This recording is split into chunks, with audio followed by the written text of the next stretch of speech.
உங்க ஓவிலேஷன் டே என்னைக்குன்னு தெரியுமா? S, pregnant ஆகணும்னு யோசிக்கிற எல்லாருக்கும் ஓவிலேஷன் டே என்னைக்குன்னு தெரிஞ்சிருக்கணும். நாங்க 4 வருஷமா பிரெக்னன்சிக்காக ட்ரை பண்ணோம். பட் பெரிய மிஸ்டேக் பண்ணோம். அது என்னன்னா ஓவிலேஷன் டேவை மிஸ் பண்ணிட்டோம். பீரியட்ஸ் வந்தா 14வது நாள்ல ஓவிலேஷன் எல்லாரும் சொல்லுவாங்க. பீரியட் சர்க்கிள் 28 நாள்ல ஓகே, பட் 30, 32, 35 நாள்லாம் அது ஓவிலேஷன் டேவை சேஞ்ச் பண்ணும். சோ உங்க பாடியை நீங்க புரிஞ்சுக்கணும். ஒரு ஸ்மால் டைமிங் மிஸ்டேக்னால தான் நாங்க இயர்ஸ் கணக்குல வேஸ்ட் பண்ணோம். நீங்களும் அந்த தப்ப பண்ணிடாதீங்க. உங்களுக்கு ஓவிலேஷன் டே எனக்குன்னு தெரியலையா? அப்ப இதை ட்ரை பண்ணி பாருங்க.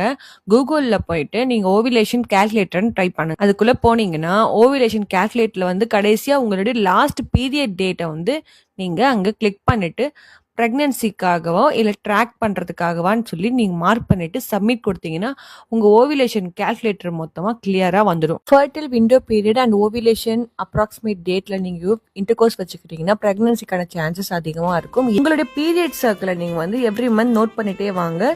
அது உங்களுக்கு ட்ராக் பண்றதுக்கு இன்னமும் ஈஸியா இருக்கும். இந்த வீடியோ உங்களுக்கு யூஸ்ஃபுல்லா இருந்துச்சுன்னா எஸ்ன்னு கமெண்ட் பண்ணுங்க. என்னுடைய இந்த ஜேர்னில நீங்களும் டிராவல் பண்ணணும்னா ஃபாலோ பண்ணிக்கோங்க.